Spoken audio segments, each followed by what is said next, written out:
You have probably seen the movie.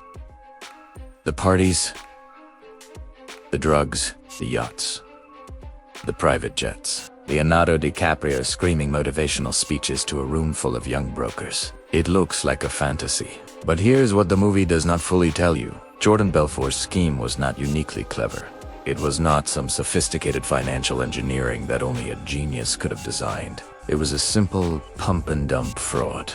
Buy cheap stocks, hype them aggressively to unsuspecting investors, sell at the inflated price, pocket the difference, leave the investors holding worthless shares. A scheme so obvious and so old that it has been illegal for 100 years. And yet, in the 1990s, Belfort and his firm Stratton Oakmont ran it for years, in full view of regulators, and stole an estimated $200 million from ordinary American investors. The real story of Jordan Belfort is not about one bad actor. It is about a Wall Street culture that celebrated fraud as innovation, and a regulatory system that was either too slow, too captured, or too uninterested to stop it until the damage was done.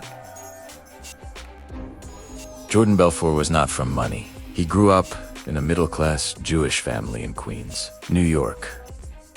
Smart, ambitious, hungry. He arrived on Wall Street in the late 1980s, young, with no particular advantages, except a telephone manner that could apparently sell ice to Inuit. His first job on Wall Street ended when the firm he worked for went bankrupt in the 1987 crash. He ended up, improbably, in a penny stock brokerage in Long Island. Penny stocks, small, obscure company shares trading for under $5, were the Wild West of financial markets. Almost no oversight. Almost no institutional investors. Mostly retailed, ordinary Americans investing small amounts, and Belfort discovered he was extraordinarily good at selling them. Not because the stocks were good, because he was a good salesman. And in penny stocks, the difference between the broker's purchase price and the price they sold to clients, the spread was enormous, 50% in some cases. In normal markets, a broker might make a fraction of a percent. In penny stocks, they could make 50%. Belfort understood the math immediately, and he built a machine to exploit it. Stratton Oakmont, the firm Belfort founded in 1989, grew with extraordinary speed. At its peak, it employed over 1,000 brokers, all trained in Belfort's aggressive, pressure-based sales tactics. Scripts designed to overcome every objection, every hesitation. The cold calls went to ordinary Americans, retirees, small business owners, people who had worked their whole lives to save a modest amount. They were told about companies with amazing prospects, revolutionary technologies, ground floor opportunities. The companies were real, in the sense that they existed on paper. But the valuations were manufactured. Stratton brokers would buy shares in a company cheaply, then call their client list, hype the company aggressively, drive the price up. Then Belfort and his partners would sell their shares at the inflated price.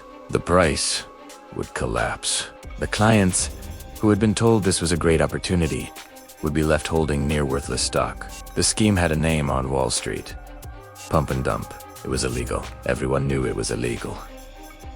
And Stratton Oakmont ran it for years. The lifestyle Belfort built on these proceeds was, by any measure, extraordinary. A mansion in Long Island, a 167-foot yacht, private jets, parties that became legendary, even by Wall Street standards, and drugs. Enormous quantities of drugs. Belfort has been remarkably candid about this in his memoir. The culture he built at Stratton Oakmont was deliberately intoxicating. The money was real. The rewards were real. And for young brokers making more money than they had ever imagined, the fraud at the heart of it all was easy to ignore. Everybody's doing it. The clients are rich anyway. These were the stories the brokers told themselves. The SEC and FBI were investigating Stratton Oakmont for years before they brought charges. Years. During which time, fraud continued. When Belfort was finally charged, prosecuted, and convicted, he served 22 months in prison. 22 months for stealing $200 million.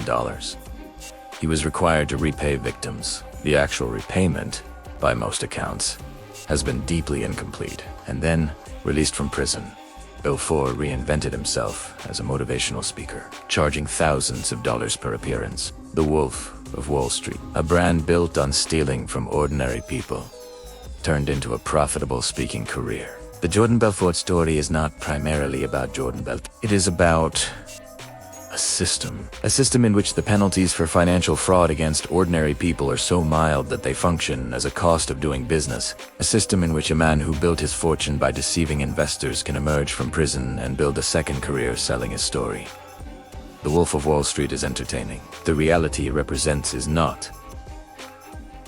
Subscribe to Finance Origins. Follow the money, because the money never lies.